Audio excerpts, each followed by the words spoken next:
The distant hum of aging machinery filled the recycled air of Colony Station Omega-7.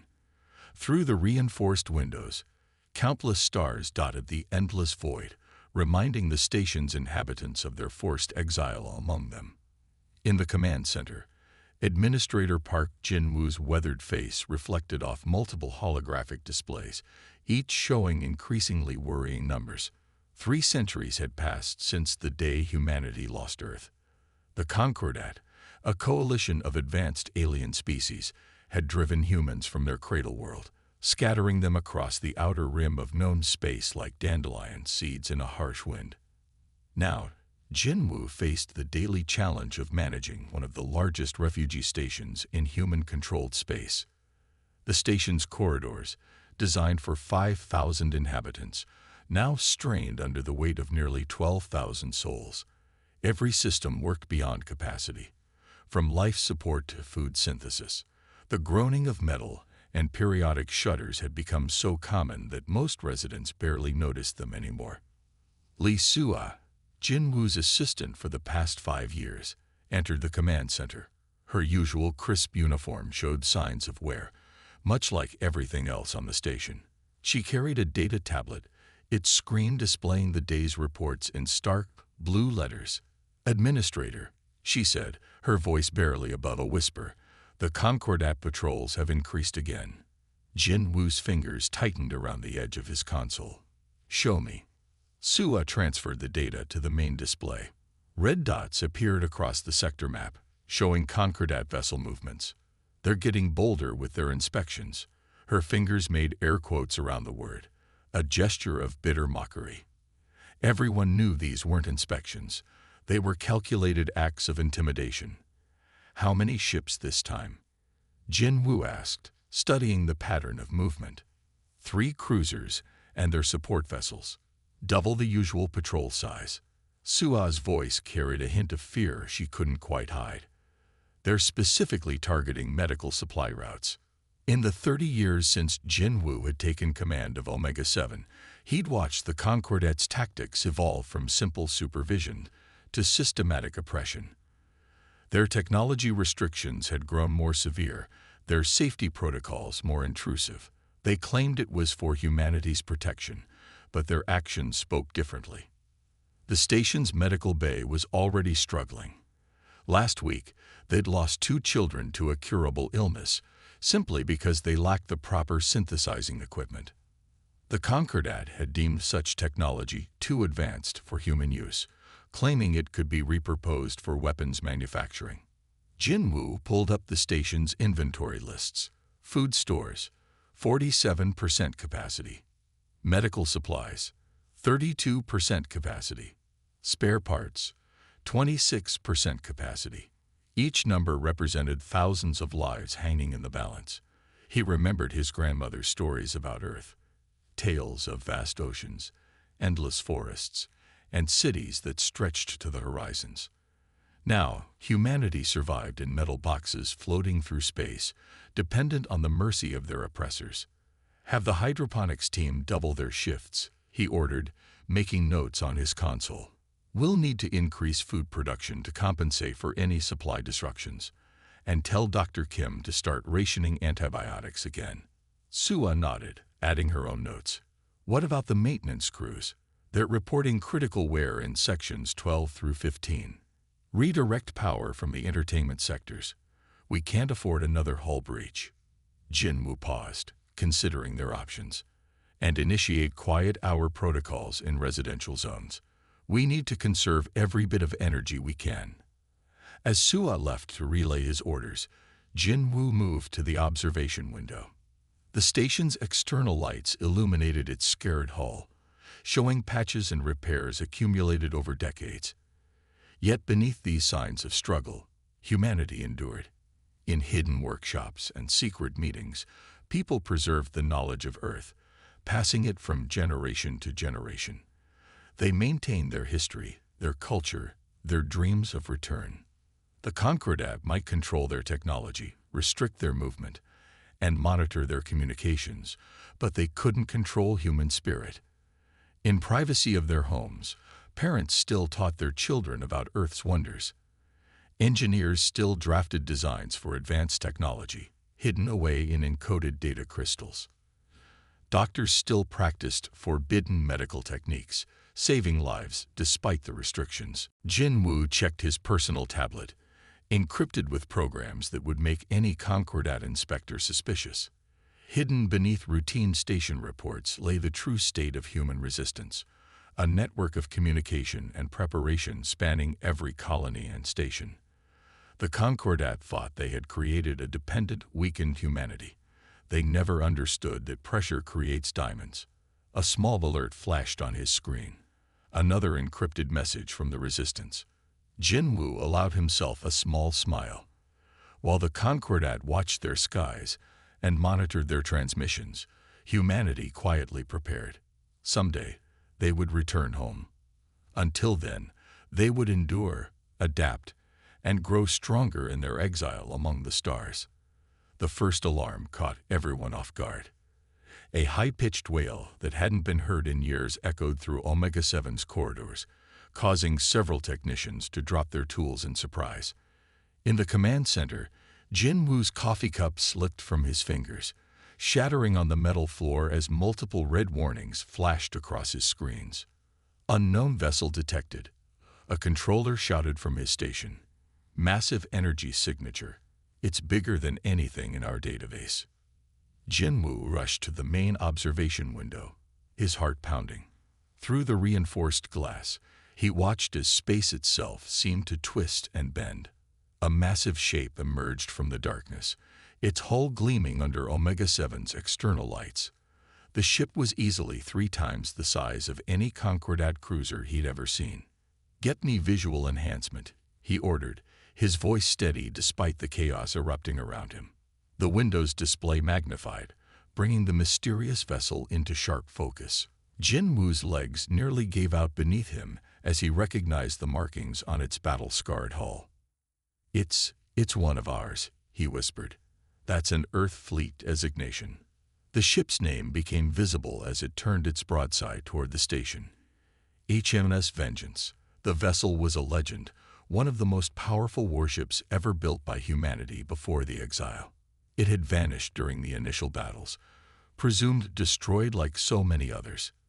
Yet here it was, 3 centuries later, appearing like a ghost from humanity's proudest era. On the bridge of the Vengeance, Captain Kim Do-han stood at the command station, his weathered face reflecting the soft blue glow of tactical displays. The years had carved deep lines around his eyes, each one representing a secret he carried across the vastness of space. His uniform, while clearly of Earth Fleet design, showed modifications and repairs that spoke of a long, difficult journey. "Status report," he commanded, his voice carrying the weight of authority earned through countless challenges. His executive officer, Han Mai-Ray, worked efficiently at her station, her fingers dancing across multiple control surfaces. "Station defenses are active but minimal. Standard Concordat-approved systems only. We're detecting increased communications traffic. They're calling for help." Do-han nodded grimly. "As expected. Time until Concordat response. Nearest patrol is 3 hours out at maximum speed," Mai-Ray reported. "We have a window." Around them, the Vengeance's bridge hummed with activity. Unlike the cramped, utilitarian spaces of modern human ships, this bridge spoke of Earth's former glory. Advanced systems far beyond current Concordat restrictions filled the space, each station staffed by crew members who moved with practiced precision. "Multiple targeting locks from the station," one of the weapons officers announced. "Their defense guns are powered up. But sir, these are civilian-grade weapons. They couldn't scratch our paint." Do-han allowed himself a small smile. "No need for concern. They're just following protocols." He turned to Mai-Ray. "Show them we mean no harm. Power down our weapon systems but maintain shields at maximum. We don't want any unfortunate accidents when they realize who we are." Back on Omega-7, Jin Wu's command center had erupted into controlled chaos. Security teams reported in from every sector, evacuation protocols were initiated, and emergency signals beamed toward the nearest Concordat outposts. Yet Jin Wu couldn't take his eyes off the magnificent vessel before them. "Sir," Sua called out, her voice cutting through the noise. "We're receiving a transmission from the ship." Jin Wu squared his shoulders. This moment, whatever it meant, would change everything. "Put it through." The main screen flickered to life, revealing Captain Duhan's face. The entire command center fell silent, struck by the authority and confidence radiating from the man. He wore an authentic Earth Fleet captain's uniform, something most of them had only seen in historical records. "This is Captain Kim Do-han of the HMS Vengeance, calling Omega-7 Station." His voice carried both power and compassion. "Administrator Park Jin-woo, I believe it's time we had a conversation about humanity's future." Jin-woo felt a shiver run down his spine. The captain spoke with the certainty of someone who had seen beyond their known universe, who carried knowledge that could shatter their understanding of their exile. "Before you call for more Concordat help," Duhan continued, "I suggest you hear what we have to say. The truth about our exile, about Earth, about everything you think you know. It's time humanity learned what really happened 300 years ago." The command center staff looked to Jinwoo, waiting for his response. In that moment, he felt the weight of his position, of his responsibility to the 12,000 souls under his protection. But he also felt something else, hope, burning bright and dangerous, like a newly born star. "Captain," Jinwoo replied, his voice steady, "I believe we have a lot to discuss." The secure conference room on Omega-7's command level had never felt smaller.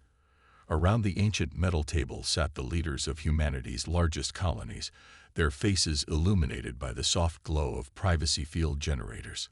Security teams swept the room for surveillance devices every 15 minutes, though Captain Duhan had already deployed jammers from the Vengeance that made Concordat monitoring impossible. Jinwoo studied the faces around him.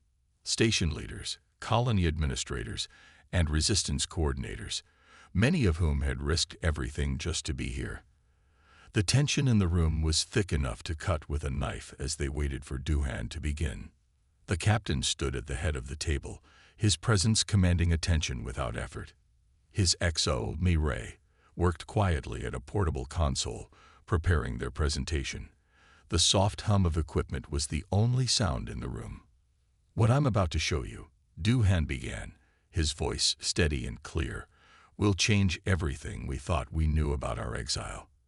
He nodded to Mi-Ray, who activated a holographic display in the center of the table.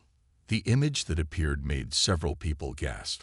It showed a massive space station, but unlike anything the Concordat allowed. This construct was elegant, advanced, and clearly of human design. Its multiple rings rotated gracefully around a central core that gleamed with energy signatures far beyond current human technology. "This is the Aurora Archive," Duhan announced, "a hidden human civilization that has existed beyond Concordat space for the past 3 centuries. While we struggled in exile, they preserved our most advanced technologies and continued to develop them in secret." One of the colony leaders, Administrator Chen, leaned forward. "How is this possible?" "The Concordat hunted down every human settlement. Their patrols never ventured beyond the Perseus Arm." Mi-Ray cut in, adjusting the display to show a galactic map. "The Concordat told us the outer regions were too dangerous for settlement." Another lie. They simply lacked the resources to control that much space. The hologram shifted again, showing detailed schematics of technologies that made even the most advanced Concordat systems look primitive. Energy weapons that could pierce any known defense, drive systems that bent space itself, medical technology that could rebuild entire organs in hours. While we suffered under restrictions, Duhan continued, the archive grew. They took the best of Earth's pre-exile technology and refined it over generations. But more importantly, they preserved our true history. Mi-Ray brought up another image, internal Concordat documents that made several people around the table curse openly. "The Concordat didn't exile us because we were dangerous," she explained. They exiled us because their predictive models showed humanity's advancement rate would surpass their own within a century. Jinwoo felt his hands trembling as he read the translated documents. The Concordat's own leaders had admitted it. Humanity's potential terrified them. The exile wasn't punishment. It was preventive suppression of a rising power. "How did you find them?" someone asked. "How did the Vengeance survive all these years?" Do-Han's expression softened slightly. "We didn't survive the initial exile. The Vengeance was nearly destroyed in the Battle of Luna. But something found us, automated beacons left by the first humans to escape, leading us to the archive. They rebuilt our ship, healed our crew, and showed us the truth."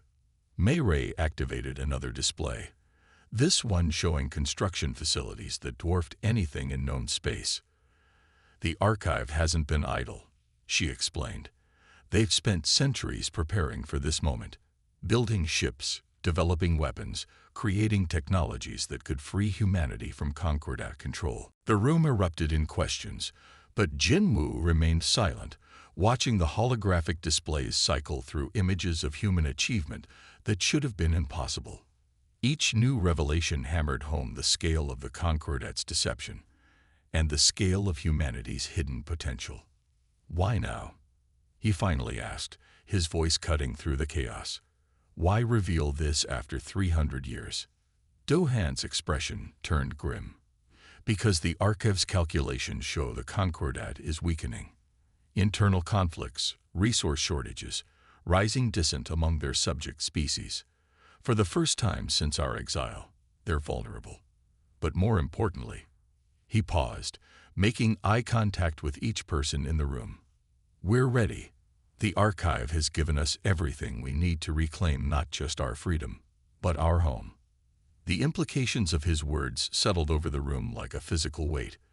This wasn't just about advanced technology or hidden civilizations. This was about Earth, about justice, about finally standing up to their oppressors with the full might of human ingenuity behind them. "The knowledge we've brought isn't just specifications and schematics," Mayray said softly.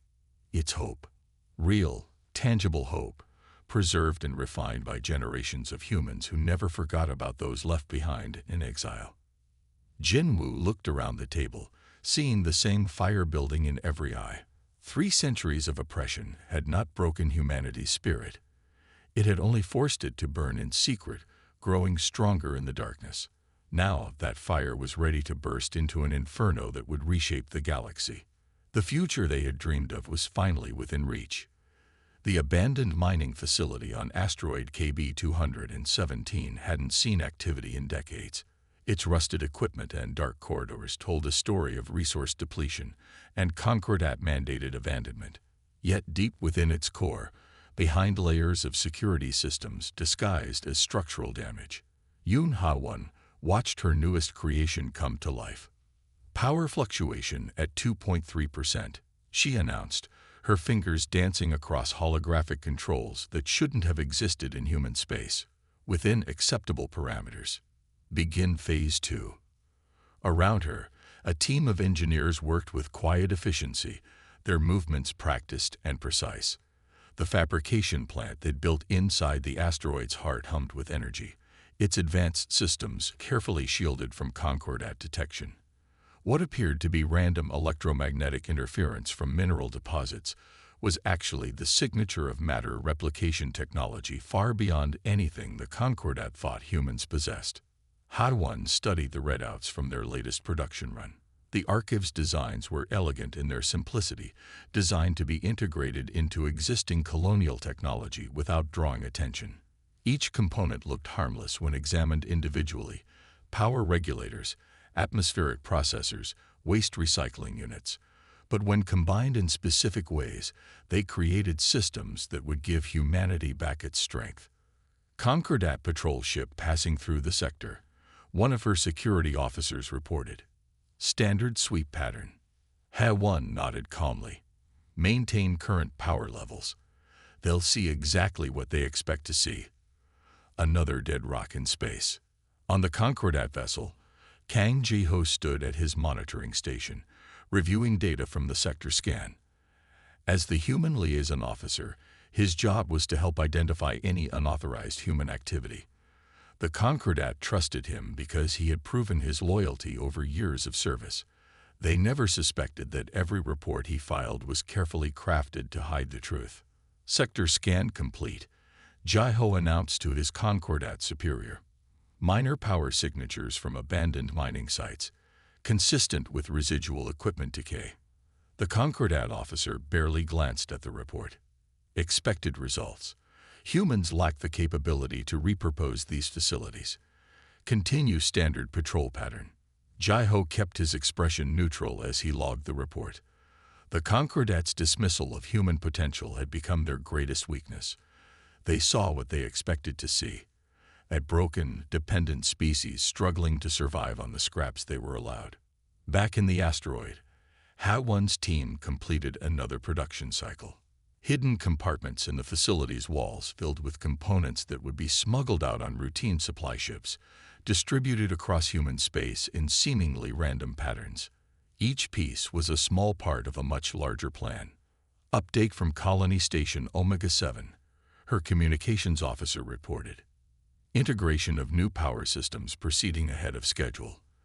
Administrator Park reports no suspicion from local Concordat observers. HFY allowed herself a small smile. Jinwu's station had become their primary testing ground for the Archive's technologies. The improved systems were disguised as desperate attempts to maintain aging infrastructure. Every time a Concordat inspector approved a repair, they unknowingly authorized the installation of advanced technology. Begin shutdown sequence, she ordered. Prepare the latest batch for transport. Standard distribution protocol. As her team worked, HFY reviewed the latest reports from other hidden facilities across human space. Every colony had its secrets now. Underground workshops, hidden laboratories, classified training centers. The Archive's knowledge was spreading, carefully controlled but unstoppable.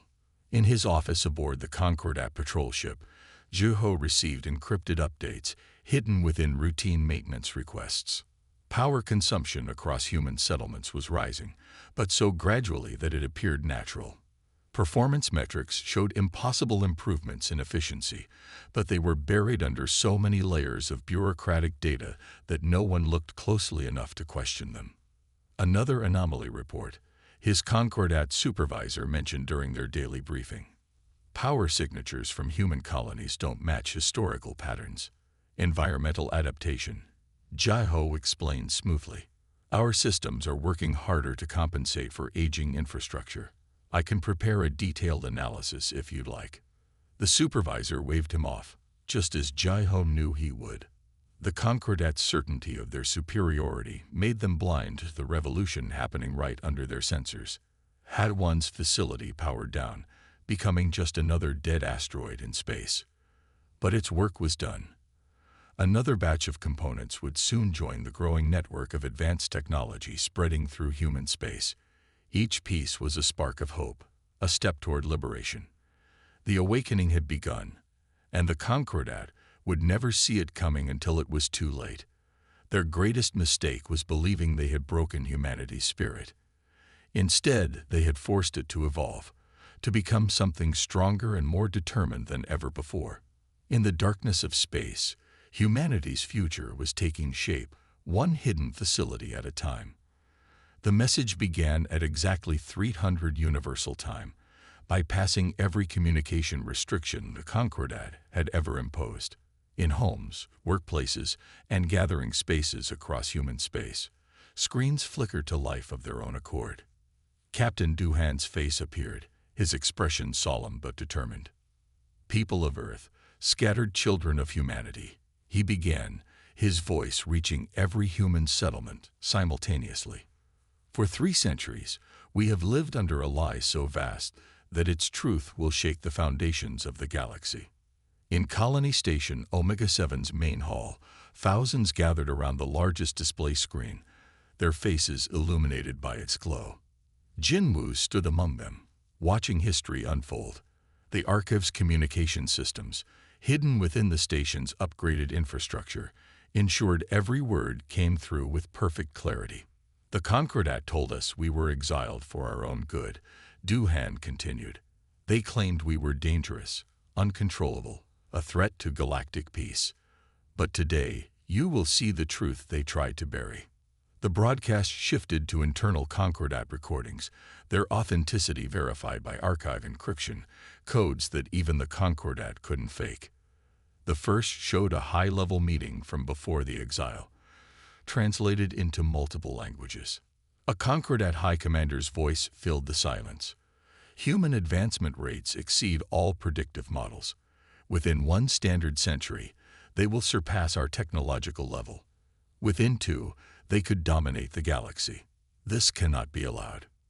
Gasps echoed through gathering halls across human space. On countless worlds, people watched as their history was rewritten before their eyes. They feared our potential. Duhan's voice explained over the footage. Not our aggression, not our violence, but our ability to grow, to learn, to evolve.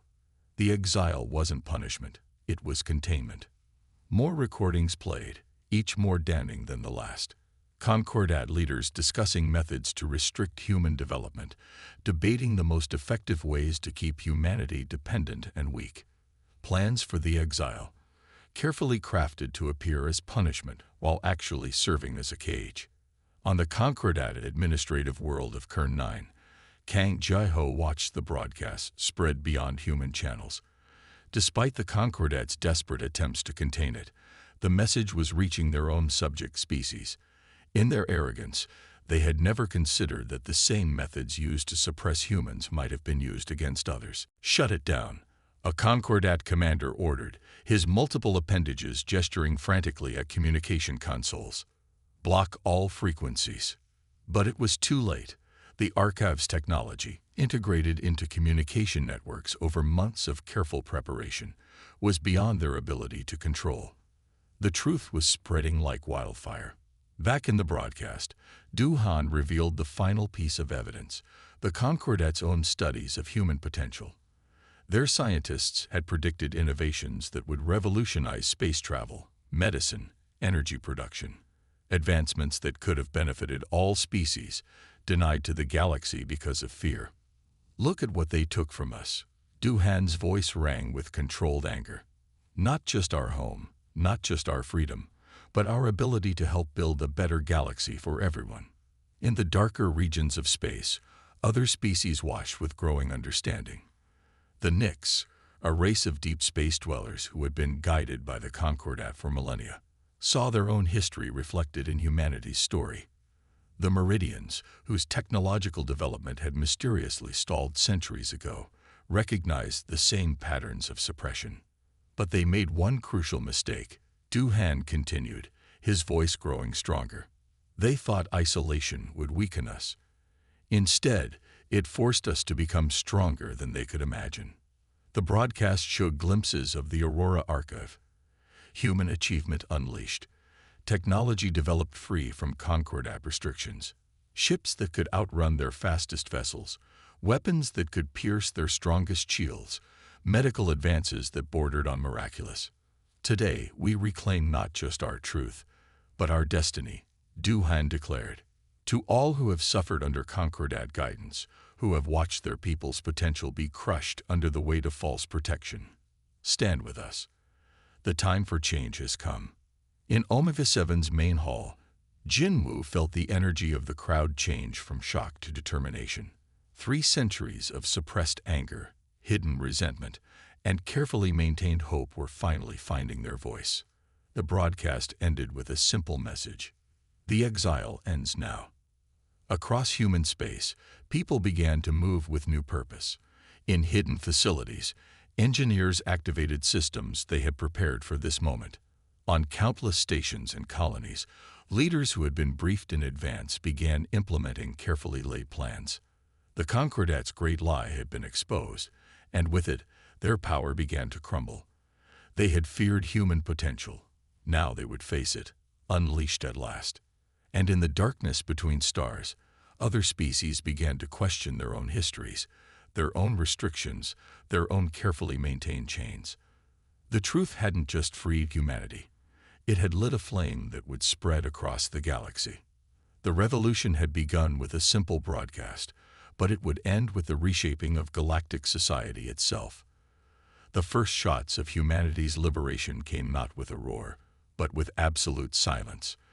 In the command center of the newly commissioned Freedom Fleet, Admiral Choi Min-ki watched as hundreds of dormant systems activated simultaneously across human space. Years of secret preparation culminated in this moment. "All battle groups report ready," his tactical officer announced. "Archive weapon systems online. Concordat defense grids are still blind to our presence." Min-ki stood before the holographic display showing their first targets, key Concordat control centers in 12 different sectors. The Vengeance hung in formation with 30 other ships that had been hidden in plain sight, disguised as cargo vessels and mining platforms until this moment. "Send the signal," Min-ki ordered. "Liberation Protocol Alpha. All ships, execute." Across human space, the carefully maintained illusion of submission shattered. Colonial defense platforms, supposedly limited to basic protection against pirates, revealed weapons that matched the best Concordat technology. Civilian vessels transformed, hidden armor plates sliding into place as weapon systems emerged from concealed compartments. The Vengeance led the first strike, its advanced engines carrying it past Concordat defenses before they could even react. Archive-designed weapons carved through enemy shields like they didn't exist. Decades of suppressed human military innovation were unleashed in a single devastating display of power. Multiple Concordat distress calls detected, the communications officer reported. Their command structure is in chaos. They never expected an attack on this scale. On the Concordat administrative world of Kern 9, Kang Jai-ho watched from his office as the carefully planned uprising unfolded. Years of acting as a loyal liaison had placed him perfectly to disable key defense systems at the crucial moment. Now he observed as the Concordat's leadership frantically tried to understand what was happening. "How do they have these weapons?" a Concordat commander demanded, his translator barely keeping up with his agitated speech.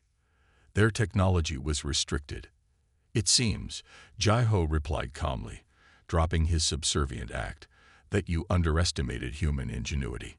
He activated a hidden device in his office, and across the administrative complex, security systems began to fail. Back in space, Min-ki's fleet struck with surgical precision. They didn't target civilian areas or cause unnecessary destruction. Each strike focused on military installations, control centers, and suppression systems.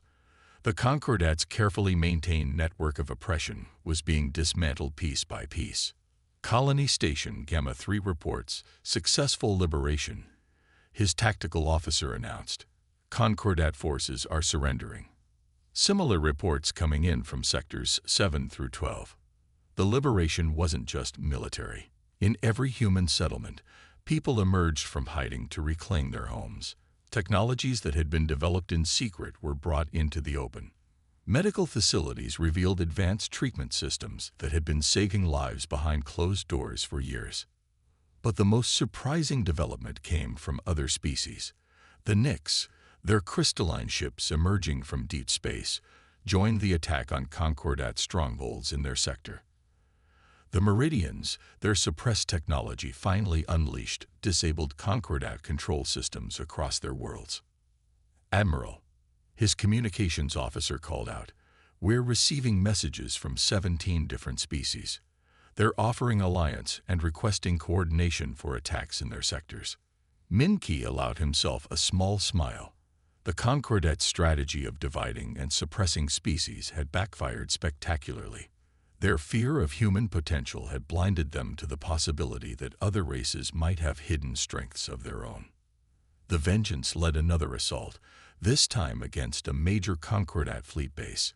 Its archive-enhanced weapons systematically disabled enemy vessels without destroying them. They weren't fighting for revenge. They were fighting for freedom. Concordat Central Command is attempting to organize a counterattack, Tactical reported.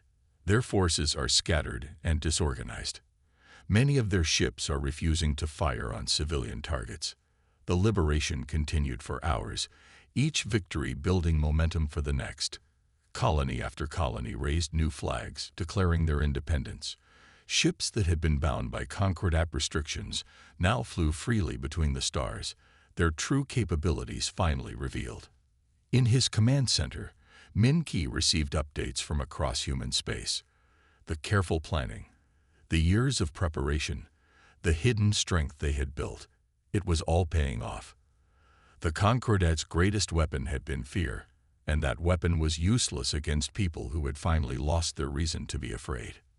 Admiral, his executive officer reported, the Concordat's Third Fleet is approaching. They're broadcasting a request for negotiations. Min-Ki studied the tactical display. The Concordat fleet, once considered an unstoppable force, now seemed small compared to the combined strength of the liberated species gathering around them. Tell them, Min-Ki replied, that we're willing to discuss terms as equals. The liberation of humanity had become something larger, something the Concordat had never anticipated. It had become the liberation of the galaxy itself, as species after species broke free from centuries of subtle oppression. The battle wasn't over, but its outcome was no longer in doubt. Humanity had not just survived its exile. It had emerged stronger, wiser, and ready to help build a better future for all species. And in the darkness of space, the Vengeance led the way toward that future, a symbol of hope not just for humanity, but for all those who had dared to dream of freedom. Through Earth's atmosphere, streaks of light marked the final battle for humanity's homeworld.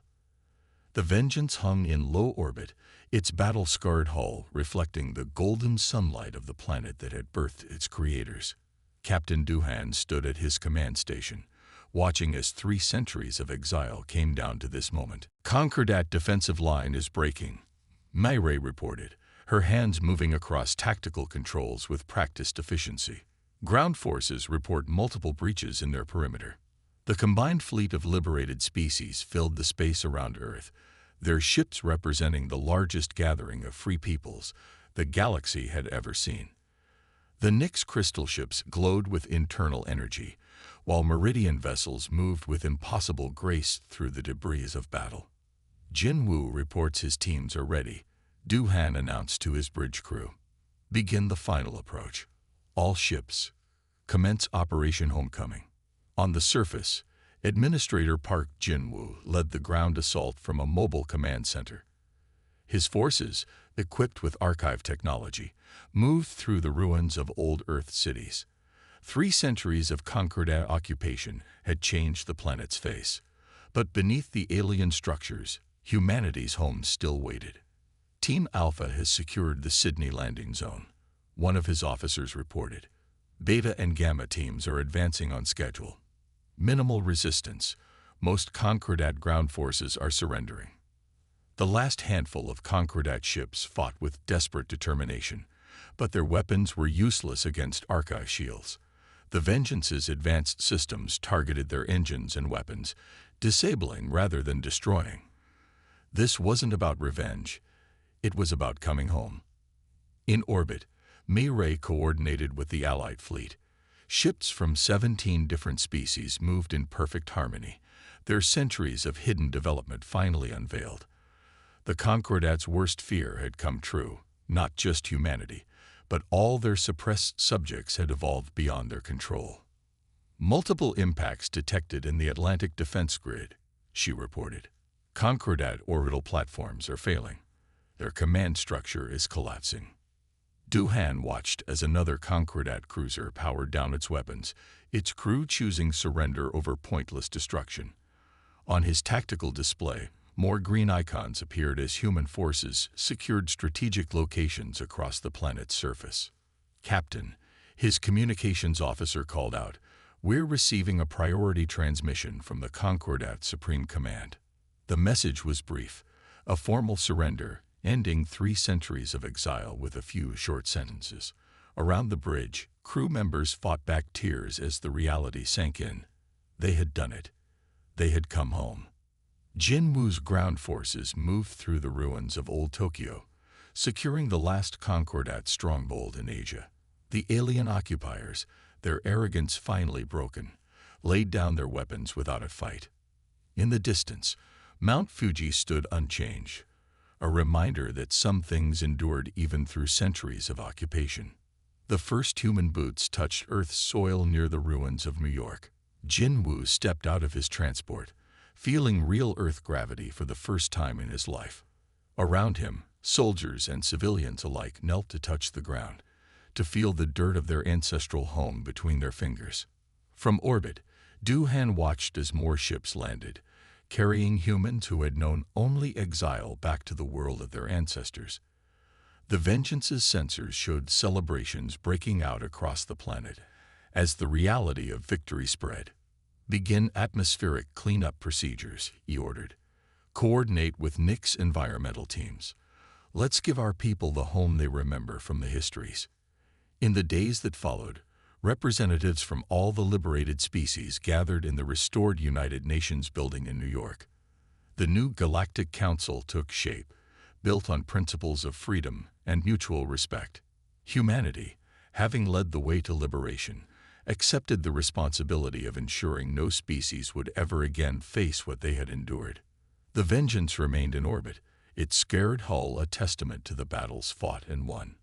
Inside the ship, Du-Han and Mei stood at a viewport, watching their world heal. Archive technology, combined with the unique abilities of their alien allies, began undoing centuries of Concordat damage. "What do we do now?" Mei asked softly, watching as new cities began to rise from the ruins of the old.